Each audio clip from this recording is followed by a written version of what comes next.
Всем привет, дорогие друзья, вы на канале Артура Страхова, и сегодня у меня легенда, просто человек с большой буквы, это Александр Иванович Шмурнов. Здравствуйте.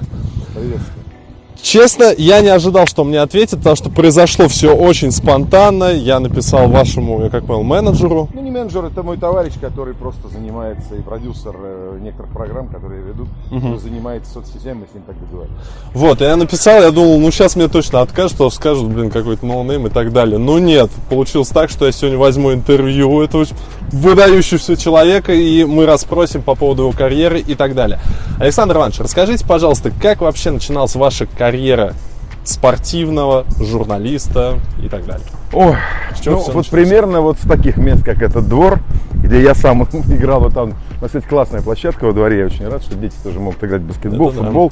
Немногие московские дворы остались. Но у меня был такой двор в районе Новослободской, причем у нас было много разных компаний, которые играли во все. Мы играли в основном в хоккей, но вот такими большими компаниями, а футбол чуть более разрозненными. Но в футбол тоже играли с удовольствием. И вот особенно на хоккейных матчах, а тогда был бум, мы впервые играли там с канадцами, вот эти матчи у нас показывали, ЦСКА Монреаль, там Крылья Советов, Спартак ездили. И я бегал с клюшкой на валенках, без коньков, там мы как-то играли, и я это комментировал. И представлял, что вот мы игроки там канадских клубов, наших, там советских и так далее, там сборная, там была борьба, заруба СССР Чехословакии. У нас хоккей там еще тогда просто в большой моде. Он действительно был в большой моде, в большом почете. И я это комментировал, я бегал, это комментировал. Ну и там ребята с удовольствием к этому присоединялись. Ну, даже мы разыгрывали какие-то сценки, где там вот я что-то там забил или наоборот сел отдыхать и продолжаю комментировать. Но у нас это было в такой моде, потому что вот мне так нравилось. Но, конечно, это был первый опыт, который я потом забыл, а уже дальше были чемпионаты мира по футболу, которые для меня были главным праздником в жизни. Вот я больше всего на свете ждал чемпионата мира по футболу 82 года. Вот еще, если не ошибаюсь, Аргентина выиграла. Нет, Аргентина выиграла в 78-м. Его тоже смотрел, но так немного бессознательно, все-таки слишком маленький был, хотя начал тогда болеть за голландцев. Но в 82-м, мне 15 лет, я иду, я очень хорошо помню вот этот расплавленный асфальт, идешь к газетному киоску за советским спортом или еженедельником «Футбол», чтобы взять его в руки и что-то новое прочитать за несколько дней до чемпионата мира, там составы, может, опубликуют, или программу передач, когда нам это покажут. И вот это ощущение самого большого такого межпланетного праздника, для меня это самое главное. Это повторилось в 86-м, когда я уже учился в институте, потом в 90-м. И я чувствовал чемпионата мира и Европы, что вот это для меня, ну, на фоне того, что, в общем, язык у меня был подвешен с детства, и я все это знал, я знал наизусть составы, как можно комментировать. В 9 лет, если... если... очень большой знаток, абсолютно Ну да, если ты не знаешь там составов, ты, конечно, всех знаешь. И это, конечно, тебя выделяет среди, может быть, таких же говорливых сверстников. И все это где-то в 90-е годы, когда я уже учился, заканчивал технический вуз, привело к тому, что, общаясь в своих компаниях, а у меня, разумеется, друзья тоже были большими любителями футбола. Несколько у меня было таких компаний, футбола, хоккея, всех видов спорта, теннис мы обожали. И общаясь, как-то я вдруг понял, что да, вот я заканчиваю институт, что я должен ракеты строить, с одной стороны, а с другой стороны у нас быстро меняется страна, появляется авиационный институт, да, появляются возможности. И мне один товарищ, папа которого известный журналист, Олег Винокуров, говорит, ну давай, может быть, там чего-нибудь тоже напишешь нам, а он уже начал сотрудничать с еженедельником «Футбол». Я говорю, ну давай, может, какую-то заметку, может, там чего-то. И потихоньку как-то я там начал прибиваться к этому, заканчивая и закончив как раз в 90-м году институт, даже отработав год после этого в ящике, а там же тоже сложная была история, когда ты попадаешь в ящик, понимаете, что такое ящик? Ну да, вот, видите, как хорошо. Молодежь не знает, что такое ящик. Ящик — это закрытое учреждение, которое инженерное, там, техническое, технологическое, которое занимается какими-то военными тематиками. Это значит, что отработав в ящике, даже немного, ты становишься, ну, условно говоря, обладателем некой тайны, которая не позволяет тебе ехать за границу.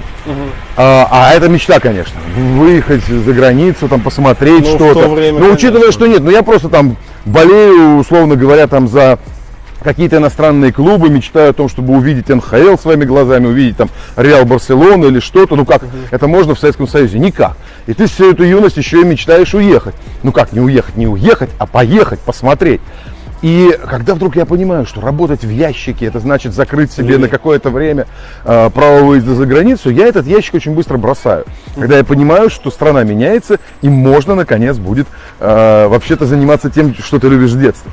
И параллельно, Олег, со своим предложением, Винокуров, да, давай что-нибудь писать, параллельно вдруг появляется радиостанция «Деловая волна». Вот это точка перелома. Это какой год был? 92-й. 92-й год. Новые радиостанции, как грибы, да, там на всякие тематики, музыкальные, юмористические и так далее, тоже появлялись. Но появилась радиостанция вроде бы такого делового содержания, так и называлась, «Деловая волна». Бизнес. Экономика и бизнес. 92-й год. Но они захотели, чтобы у них был спортивный час в день.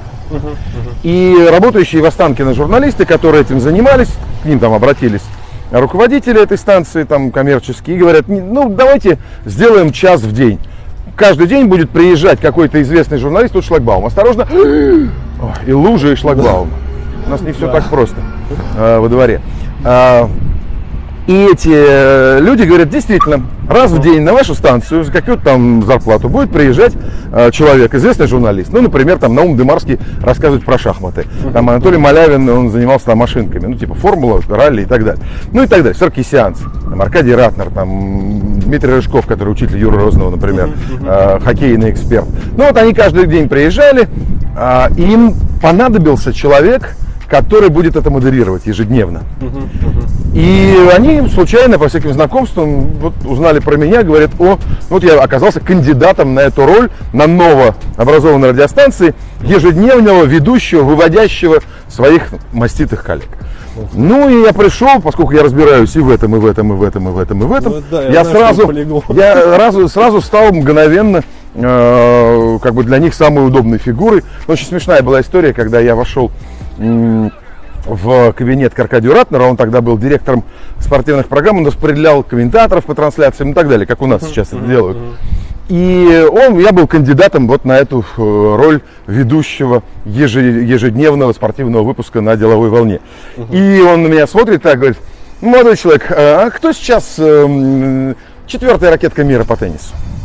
Я говорю, Борис Бекер. А он сам не знает, разумеется. Но наизусть рейтинг трудно. Специально типа хотел подловить, ну как узнать вообще человек. Я ему вообще не моргнул глазом. Борис Бекер. Хотя, возможно, Бекер был 5-м в тот момент. Ну, потому что там, такая история была. Много было претендентов там наверху. И Курье только что выиграл турнир. Еще что-то там сам, Просагась. И я ему говорю, Борис Бекер.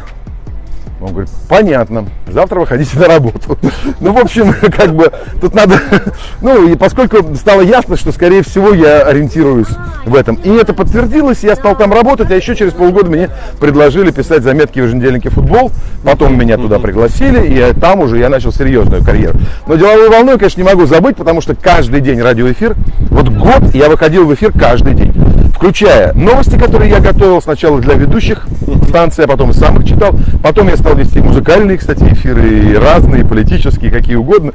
Ну, потому что кого-то подменил, и потом стал разговаривать уже в этом эфире.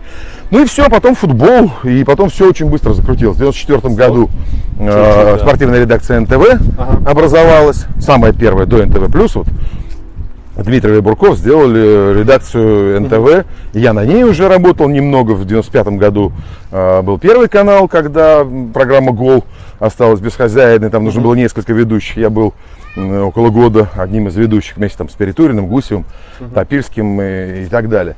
Ну и как-то потихоньку все это закрутилось. Вот я и эти 25 лет, вот так уже почти 30 прожил. Круто.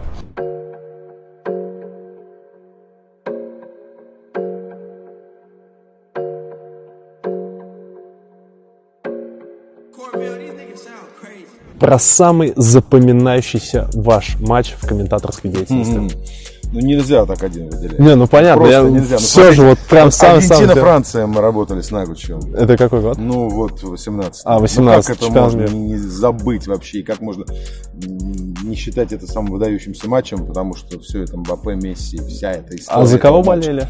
Я за Аргентину болел, я просто за Месси последние годы болею, как за символ всего лучшего, что есть в мировом футболе. Вот, на мой взгляд, Месси олицетворил собой даже не столько, вот все говорят, божественный, он не такой, как все. Нет, он, по-моему, сделал тот футбол, который я люблю. Я меньше люблю футбол атлетичный, футбол напористый, я больше люблю футбол с фантазией, футбол изобретательный. И в этом смысле для меня Месси, конечно, ну, это не ориентир, потому что стать Месси невозможно. Молодой человек не может да, либо хуже, либо лучше. Повторить Месси, да, это не ориентир, но это такой призыв даже не к футболистам, а к публике. Наслаждайтесь таким футболом, пока он играет, и радуйтесь, ну, что, да, потому что он скоро... есть. Я за него болею, я болею за Барселону, кстати, не из-за Месси, а вот за сборную Аргентины, несчастную и, в общем, довольно убогую в целом, как команду, я сейчас болею из-за Месси. Но этот матч для меня, конечно, не был каким-то особо выдающимся, потому что, ну, был еще финал Лиги Чемпионов, например, Реал Ювентус, там, гол Манджукича через себя, и что в итоге Реал сделал во втором тоже тайме. через себя. Ну, это Роналдо в другом матче, ну, да, Ювентус, в другом сезоне. Но это тоже, конечно, событие, когда ты комментируешь финал Лиги Чемпионов. И еще, например, ну, хочется пошутить, что для меня самый запоминающийся матч это тот, который я еще не прокомментировал, но в стиле Мэтта Басби, который говорил, что главный матч для его команды это следующий. Но на самом деле шутка в другом, в том, что был матч, который не услышали зрители, а для меня он был совершенно выдающимся. Я поехал на Копа Америка 2011 года, на Кубок Америки в Аргентину. Это был для меня уже 7-й турнир, я вообще фанат этого турнира. Но в этот раз мне, во второй раз в моей жизни довелось прокомментировать. То есть мне заказали линию, как в 2004-м, только на финал тогда. Бразилия-Аргентина, тогда 3-0 бразильцы выиграли в 7-м. Значит, и также в 2011 мне заказали линию, причем готовы были сразу несколько матчей вывести в эфир. А получилось так, что эта связь не работала. И что техники, которые там сидели в городе Ла-Плата, это еще такая немножечко дыра под Буэнос-Айресом, но там этот стадион Эстудиантес решили сделать основным стадионом Копа Америка, и я туда приехал, и я налаживаю связь, и мне говорят... Ну да, все, можете выходить в эфир, хотя были гигантские проблемы. Я вышел в эфир, откомментировал матч, обратной связи не было, телефона не было, выяснилось, что ничего не пошло. Я прокомментировал матч, который не услышал ни один человек, кроме аргентинского техника, не понимавшего по-русски, сидевшего рядом со мной. Представляете, матч? Ну, конечно, это невозможно не запомнить, но, разумеется, если говорить, четко отвечая на ваш вопрос, это Фенербахче Спартак. Это Фенербахче Спартак, когда беги, Дзюба, беги, когда пьяный волейболист, когда... Ну, просто для меня это был такой...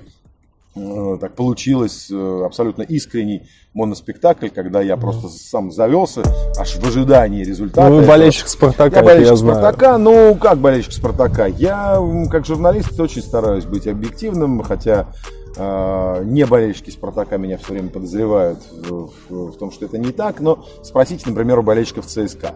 И когда я комментировал их, тоже выдающиеся матчи, например, ЦСКА Мордовия, когда с 0-3 ЦСКА выиграл 6-4. Или как ЦСКА выиграл в гостях у Реала.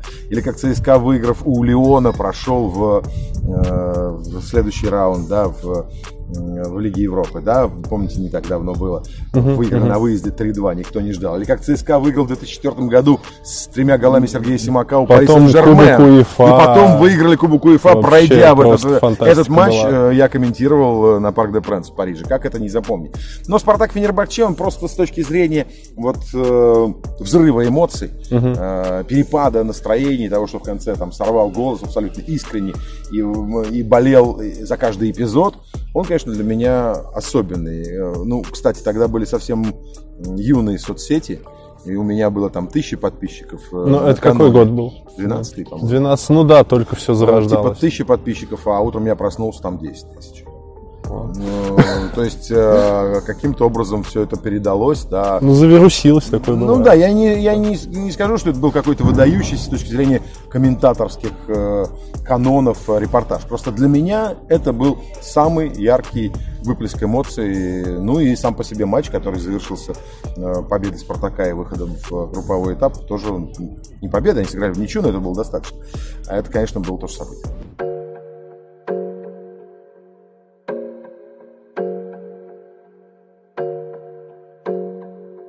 Есть такой блогер, который ведет бывший, если не ошибаюсь, игрок сборной России Евгений Савин. Он там мало проиграл, но все же. Ну, скорее, бывший игрок Крылья Советов. Да, Амкара. Да. Вот. Это Евгений Савин. У него сейчас блог Ютуба «Красава». И недавно он сделал очень, я считаю, классный сюжет по поводу футболистов, которые, руководство клуба вообще не следит, за здоровьем их. И вот по поводу игрока «Локомотива» Самохвалова, который умер во время индивидуальной тренировки, и руководство «Локомотива» вообще не хотело даже, давать на жилье его семье. И блогер Красава взял и буквально там за 1-2 дня собрал сумму 10 миллионов. Вот как вы можете это прокомментировать вообще и в целом о его творчестве? Женя Савин замечательный парень. Очень искренний, открытый и с такой энергетикой, которая привлекает людей. Я очень рад, что у него получилось. Он пытался непосредственно в телевизионном процессе тоже участвовать. Они так с Дудем делали передачу. Да, и было. так далее. Но там все-таки определенные рамки были. Там нужны были форматы, там нужно было как-то пробиваться, конкурировать. Когда он ушел вот с этой своей харизмой, энергетикой и со своим открытым взглядом на жизнь ушел в YouTube, он мгновенно добился результата, но еще и трудолюбие ему помогло, потому что вот так, как он, я, например, не смог бы, в том смысле, что так часто, так регулярно выпускать, снимать, у него прям видео набирать как снежный ком себе подписчиков. Это нужно быть еще и трудоголиком, это нужно быть человеком в это дело верящим и влюбленным. И Жене только удачи, он просто молодец именно как автор вот этого процесса. Он показал, что спортсмен без особого образования, но просто с очень яркой позицией в жизни и хорошей харизмой может стать суперблогером. Это здорово. Я болею за этот канал, за его красаву. Мне, в принципе, это очень нравится. Что касается истории с Самохваловым, здорово, что человек, набравший аудиторию, способен сделать вот такое благое дело. У нас еще, помимо всего прочего, есть запрос сейчас на добрые дела. Нам немножечко не хватает правды в нашей жизни и такой реальной искренности, официальной. И когда люди увидели, что некие официальные лица, условно так назовем, руководство Локомотива отворачиваются от такой беды, и в ответ выходит человек простой и призывает всех помочь, это такой двойной эффект. Мало того, что сам Савин приятен и сама ситуация трагическая, это еще и некое такое противодействие. Как же так? Почему же вы, запятая, много точек, запятая, не помогли семье? Почему, неужели у вас находятся миллионы, чуть ли не миллиарды на содержание клуба, и вот для такой трудной ситуации вы не можете выделить деньги, хотя бы чтобы показать, что вы сопричастны, что вы сочувствуете и что вы готовы помочь? В конце концов, Локомотив же сам мог организовать сбор средств. Не обязательно было поделиться частью своего бюджета. Там даже можно было болельщиков призвать. Да, просто сделать хэштег у себя там на клубном сайте, там везде, в соцсетях. И просто там даже наверняка Матч ТВ поддержал бы акцию, если бы Локомотив взял и устроил вот этот сбор средств. И что-то сам бы выделил. И это было бы красиво, это было бы правильно, тем более, что они позиционируют себя как такой клуб с болельниками семейного типа, все там крепко спаянные, все друг друга хорошо знают, вроде небольшой объем болельщиков, но они очень едины, и ничего этого не сделали. А Савин подходит, просто включает вот это вот чувство сопричастности, сопереживания у людей и на своей харизме все очень правильно делает. Что говорить-то? Тут все, по-моему, на поверхности, все понятно. Эти люди поступили скверно, как у Маяковского, что такое хорошо и что такое плохо. А Савин поступил прекрасно, и приятно, что это нашло отклик и что очень быстро удалось собрать эти деньги. Александр Иванович, я знаю, что вы большой знаток и любитель путешествий.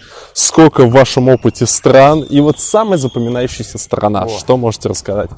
Ну, я веду счет, действительно, сейчас их 69, и, правда, отдельно думаю, как быть там с Северной Ирландией, Шотландией, Уэльсом.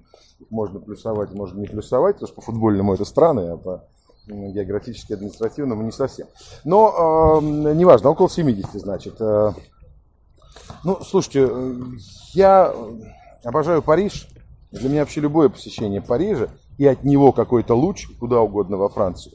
Это вообще самое главное, о чем я каждый день мечтаю. Я люблю уезжать куда-то из Парижа и возвращаться в Париж. Ну, а самое запоминающееся, наверное, это Чили. Потому что и сама страна оригинальная, очень много разного. Эти горы, и равнины, и плодородные земли, и пустыни. И плюс остров Пасхи, который просто ни с чем невозможно сравнить. Я уверен, что эмоций много. Ну, это невозможно понять. То есть, с одной стороны, это кусочек земли посреди океана, от которого 5 часов с лишним лету до любого большого города, в одну сторону до Чили. То есть, эта часть Чили, но туда лететь 5,5 часов из Сантьяго. И с другой стороны, можно улететь только на Гавайи. Больше вообще лететь некуда. Это огромное, дикое пространство Тихого океана. С одной стороны, просто кусочек. Но таких кусочков там много. Но только на нем есть вот эти вот замечательные идолы, которых на самом деле открыли. Ну, остров Пасхи, да. Остров там вот Пасхи, истуканы, муай, которых открыл, по сути, Тур Хейердал. Потому что они там были, но никто на них не обращал внимания, пока его экспедиции все это не как бы возвели в ранг человеческого гуманитарного наследия и туристического в высшей степени привлекательного какого-то объекта. И вот я ходил по этому острову Пасхи, мало того, что там удивительный климат, очень интересные люди, такой обычный вроде бы быт, и стоят посреди всего этого, ты как коллекционируешь, ходишь как грибы собираешь, фотографируешь вот этих истуканов.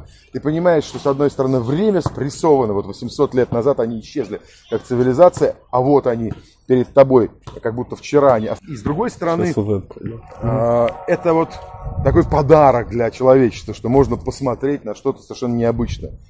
Ну, не знаю, для меня любое путешествие большое счастье. И опять же, я бы сказал, что самое лучшее путешествие это следующее, которого я жду после коронавируса. Куда планируете? Ну, я начну с Парижа, это понятно, а дальше посмотрим. Я многое планирую, я вообще планирую в своей жизни даже совершить кругосветное путешествие. Когда-то, когда позволит, но оно должно быть большое, не меньше полугода. Не просто лететь на самолетах, а где-то передвигаться и по земле, и проехать еще там, стран 20-30, которых я не видел. Но самое главное, что ожидание путешествия порой даже более дают сильные эмоции, чем само путешествие, чем его окончание. То есть сам процесс. Ну, я жду, я планирую. Это происходит со мной всю жизнь. Я всегда планирую следующие, даже несколько следующих путешествий. А была ли такая мечта, вот как в этом фильме «Вокруг света за 80 дней»? Я не хочу за 80 дней, как раз у меня другая мечта. У меня мечта подольше, чтобы не торопиться. Я не хочу лететь вокруг света. Я хочу именно сделать это. Сейчас можно и за один день пролететь, правда? Полтора дня. И в чем смысл? Я как раз хочу с чувством толком и с расстановкой это сделать, увидеть что-то новое. Может быть, параллельно какой-то блок из этого сделать, да. Мне, кстати, не очень нравится при вообще всей любви к теме, не очень нравится подход вот этой программы телеканала «Пятница», как она называется? «Орел и решка». Подход мне не нравится, потому что они как бы изначально предлагают мне две парадигмы, которые я в путешествиях отрицаю. То есть это богатый, это бедный, мотовство и это нищебродство. Я ни того, ни другого не приемлю в путешествиях. Я всегда хочу пройти по как бы максимальной оценке по цена-качество. То есть мне нужно, чтобы было достаточно дешево, бюджетно, но при этом очень правильно, логично, и я готов тратить деньги в путешествиях на достаточный комфорт, но при этом я не готов разбрасывать их. Поэтому я бы хотел, если бы мне бы аналогичную передачу предложить, я бы ее назвал «Вопрос ребром». Ну, то есть не орел и не решка, а наоборот прокатиться ребром по такой цене, это как у по Басты такому сейчас. комфорту, Вот да, который был бы идеальным. Вот идеальное путешествие. Я бы хотел совершать идеальные путешествия. И поэтому 80 дней вокруг света это нелогично. Это не идеально, ты ничего не успеешь увидеть. Мне, наверное, нужно 200 дней. Ну или там 150 дней вокруг света.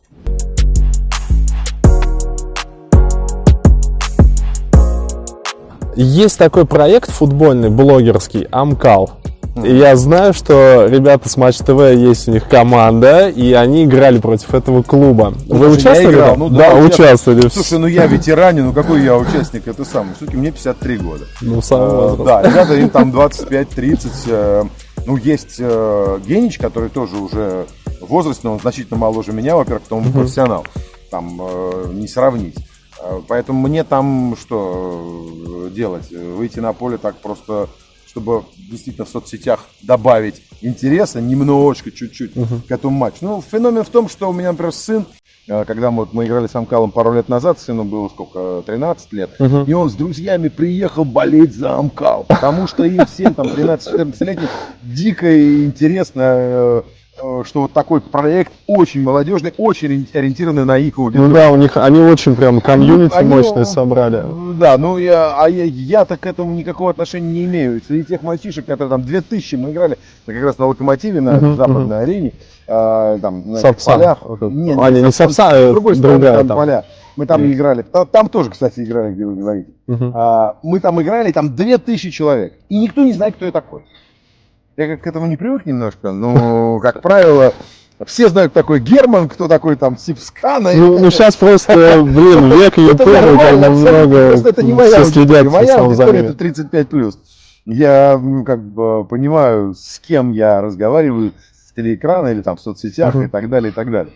А когда аудитория 16+, ну это их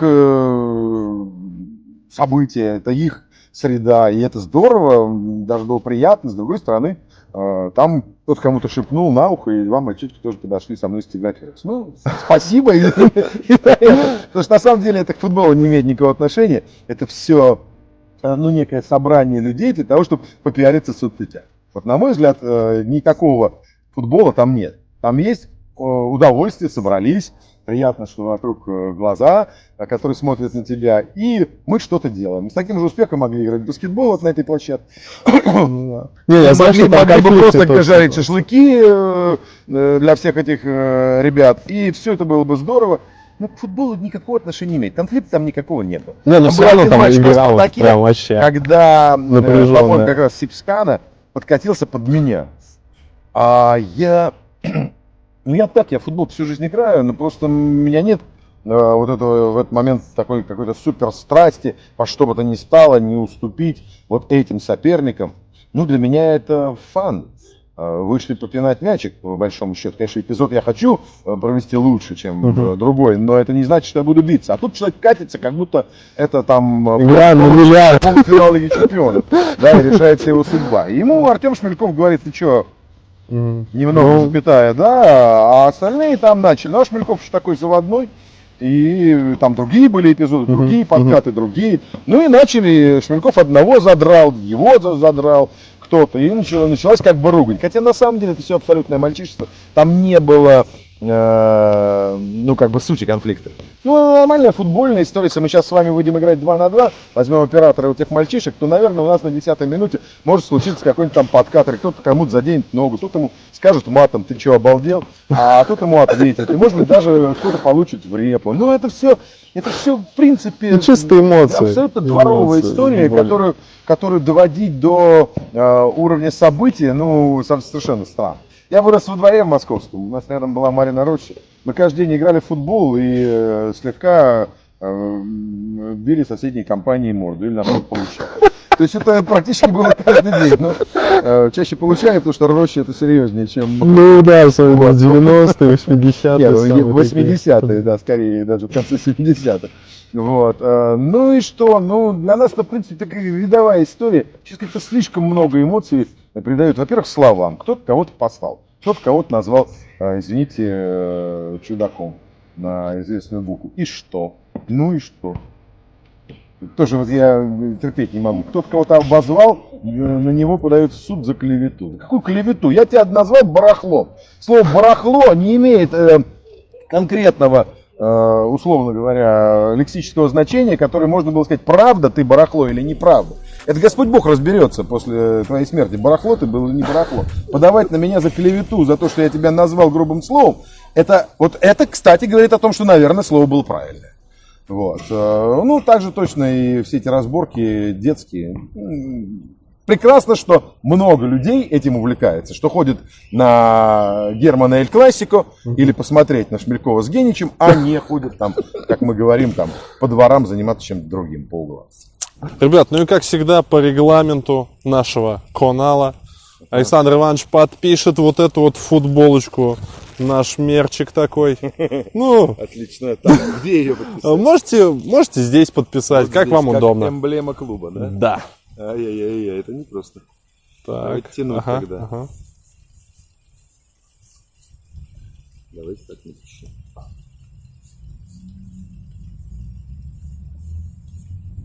И вот эту вот футболочку получит. Я расскажу все условия в описании. Поэтому, ребятки, следите за новостями. Ну вот, ребят, закончился наш выпуск. Спасибо большое Александру Ивановичу. Он очень много сегодня интересного рассказал. Я уверен, те, кто послушает это интервью, много для себя почерпнут. Поэтому спасибо вам большое. Держитесь. Вы молодец большой. И вам удачи. И до новых встреч. Все. Пока-пока. Счастливо.